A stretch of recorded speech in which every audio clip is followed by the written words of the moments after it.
Righto, good morning team. Campsite all done and dusted. It did get a little bit moist overnight, but we're all packed up and ready to go. Now, we actually fell short of our plan to get up to Meekatharra last night. I think it was that charging station that slowed us down a bit. Definitely the charging station for an hour. So we're going to swap cars, okay? Check out the comfort factor. I'm going to give the BYD a crack. Dave's going to give the Ranger a crack. But then what else are we going to do?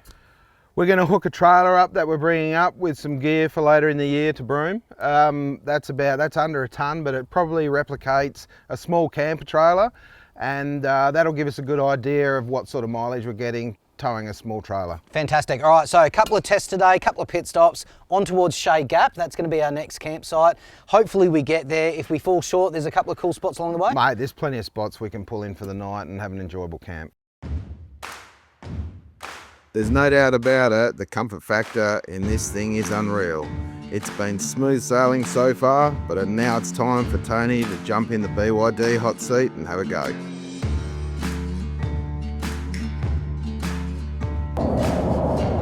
So Tony, we just fueled up there in Meekatharra. The BYD was doing pretty well on the fuel economy in that little piece, but we'll have a closer look at that as we do this next stretch to Newman. But importantly, we've changed cars. How's it feeling up there? Yeah, we certainly have changed cars, mate. Look, obviously the first thing that I've noticed that the BYD's a lot quieter than the Ranger, and it's got a lot of techie kind of stuff going on in here, including this pretty funky head-up display. But look, I reckon we check in at about the 50k mark, because that gives us an opportunity to try each other's cars out a little bit, and then we can give a proper appraisal. I'm really keen to see what Tony thinks of this BYD. The Range is definitely an amazing and proven vehicle, no doubt about that. But I honestly think the BYD is more comfortable and it handles really well on the road. So I'll just give you a couple of first impressions. Now, first off, much quieter than the Ranger, but it does have a much lower kind of seating position. So I feel a little bit more kind of lower to the road. Admittedly, the Ranger's had a 2-inch lift, and it is a bit of a bigger car anyway. A couple of the techie things that I like straight off the bat, you've got a little head-up display here, giving you information regarding speed and your current cruise control set and everything like that, as well as lane keeping assist and all those kinds of things, which is pretty cool. It feels a little bit plasticky, I guess, is probably my first impression in regards to just the general feel of it. I'm not sure about the steering wheel. I've only got small hands, and the steering wheel itself is quite thick this way, so I kind of feel like I'm doing this. So mate, we just clicked through that 100k mark. Let's have a chat about things before we swap back, eh? I do like that it's got a nice big screen. I'm not sure if you need it to be that big, but I think it is pretty cool. And now the longer I've been in it, the driving position, it's not too bad. But on a negative note, I'm not super fond on how thick the steering wheel is, but that's probably because I've got little hands. And I'm still a little bit concerned about that fuel economy. All righto, mate. Well, few points about the Ranger. Good, solid, proven car. I reckon they might want to start putting a bit more steel in the bonnet though. It wobbles around a little bit. Noisy. Noise on the road's a bit higher than the BYD, I reckon. But still, it's got a good footprint on the road. As I said before, I like the gauge clusters. I think the other displays within it are great. They're more than sufficient for what you need. Power-wise, I think these two cars are rolling fuel-wise. Obviously, one's diesel, one's petrol, but within about a kilometre, a litre per 100 between them at the moment, which is pretty good. And yeah, I think great solid car, the Ranger, and really proven workhorse. Yeah, look, I mean, I think having that information about your engine running on the BYD, about the RPM, your temperature gauges and stuff like that, that's something that I really would like to see on here. My concerns about the fuel range on the BYD more come around just the capacity of the tank. But I do think that this is potentially the future of what we're going to be seeing with the vehicle market, is these plug-in hybrids. It's pretty evident that it is pretty efficient, but once they start being able to bring out things like extended range fuel tanks and stuff like that, I think that will change the game a little bit. I'm wondering how complicated it would be to do a suspension lift on a BYD, considering it's got that adaptive suspension system in here. One thing I do like though in regards to the fuel economy is that it is adaptive, so it's obviously taking into account that we are doing a long steady drive, so that overall means that it is changing your fuel economy. They are about a litre-ish or two within each other, so that's not too bad. Obviously the Ranger having that larger tank is a bit of a win, but mate, I think the big tell is going to be when we finally get it off road. Top stuff. Well, let's pull over and we'll switch back again. Sounds good to me, mate. Can't wait to get back into my Ranger. All right, time to swap cars. I'm jumping back in the BYD and I'm keen to see if we'll make it to the next fuel stop. I've been worried about the fuel calculations along the way with the computer, so I'm going to drain the tank and run the battery low and see exactly how much we can get out of it. There's not much wind out here, the road's pretty straight and I'm sitting on a steady 110, so it should be a solid real world test. Don't expect it'll be long until we need to pull over and fuel up. So we're now out of battery on the screen and we're out of fuel, so I've got 21% battery left, so I'm going to pull over and chuck a 20 in. Yes, so we lost power at about 381 kilometres. Engine shut off about 10 k's before the battery. We counted down to about 22% on the battery, and then we started losing power, acceleration power, and then yeah, we just needed to find a place to stop to get some fuel in. So about 385 with this setup is as much as we're going to get out of her. The 70% battery setting has had any effect on this? No, I think the fact that that's sitting there, I think the it's charging, and it was doing that this morning, and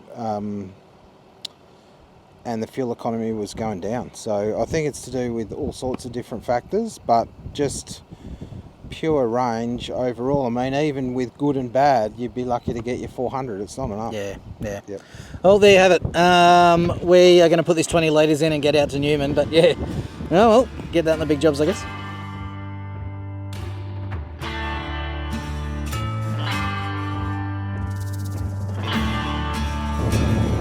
Shouldn't have to happen in this day and age, is you're running with a car with under 400 k's fuel range is pretty poor, particularly even out in the bush.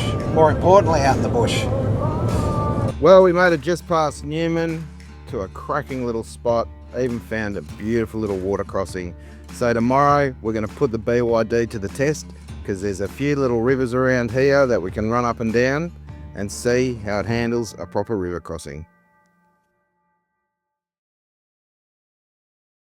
All right, good morning, Dave. How'd you sleep last night? Morning, slept really well. Birds were beautiful this morning at sunrise. Where are we off to today? All right, well, on the way in, I spotted a fantastic looking water crossing. Now, I definitely want to try it out with the Ranger. I'll go in first. I'll see how it is. We can see how deep it is, and then maybe we can give it a crack with the BYD and see if that Shark can actually swim. Yeah, it'd be nice to see if the Shark could swim. That'd be fantastic. And I guess once we do that, we'll head up the Boreline and off to Broome. Well, it's an absolutely beautiful morning here today, and I think we'll just have one more quick coffee, then it's time to check out these water crossings. And I've got to admit, feeling a little anxious. Will the BYD handle it? I don't know. Dave, we're just about to go through. Tell us about the BYD and the crossing. Well, BYDs, you got to set them up. There's a setting in the system, it's called wade mode, and it makes the engine run so that there's no water running back into the engine. So no good crossing in EV mode. So that's all set up. You might be able to hear the engine running if you listen carefully. and then we're going to have a go through. We think it's about 500 mil high.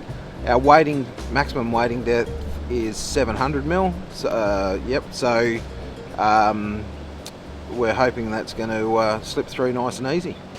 Okay. Here we come. Here we go. Right, are you ready to roll, Tony? Yeah, mate, taking the rigs for their first little wash. Here we go. Right, everyone. Oh, she's going pretty well. Oh, she's handling it beautifully, actually. Well, from back here, it doesn't look too deep and the wheels are spinning, mate, so that's the main thing. Oh, nice. Straight up the creek. She's going beautifully. I hope there's no potholes here, but we'll see how we go.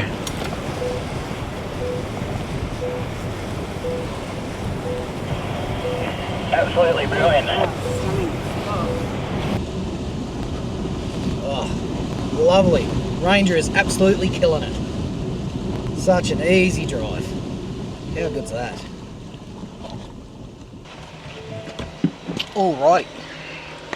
Alrighty, so a little bit of a water crossing for both the Ranger and the BYD. Let's go have a quick chat to Dave and see how we went with that one.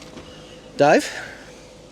That was fun. Good. Couple of 100 metres. I reckon it was getting up 500 or 600 in a couple of little potholes. Yeah, but it was long. The water was beautifully clear, wasn't it? Yeah, nice shaly bottom too, so traction was pretty good, so that was excellent. No, look, I was sitting behind you on the way through, watching the water kind of come around the BYD. Didn't even go near your tailgate, which was absolutely fantastic. okay. So, which is knowing that it's not super well sealed, that's a bit of a plus there, knowing that where we're going. But yeah, look, I reckon that was a really good little test. Excellent test and came out really good, so top stuff for the BYD. What do you reckon, Karen? How's that? It was awesome fun. Yeah, I really enjoyed it. There you go. Awesome. So we are going to crack on and it's time to do a bit of a trailer test on the BYD and see how it goes towing a medium to light trailer. That's right. Alright, the trailer's going on. Let's see how the B handles with an extra bit of weight behind it. Alright, Tony, it's time for the BYD tow test. We're going to do 100 Ks with the trailer. It's probably about 600 or 700 kilos. I've reset the trip computer and we'll see if it's costing us much in fuel. Yeah, roger that. Obviously, it's only got a 1.5 litre engine and that extra weight is going to play a factor into your fuel economy. Yeah, beauty. All right, well, we'll touch base in about 50 Ks and see how you're going. Sounds good. We'll talk then. Just on 100 Ks of towing the little trailer in the BYD. How did that go for you? Mate, from a towing perspective, I didn't really feel the trailer behind me, but the car obviously did because it notched up the fuel by about 3 and it sort of burnt the battery a bit harder too. So definitely would want to have a bit of a think about towing a 2,500 kilogram caravan behind you on a whole trip. It would certainly compromise your fuel range. It's time to get rid of the trailer and lighten up the load, and after a quick tyre change on the camera car, we hit the corrugations again.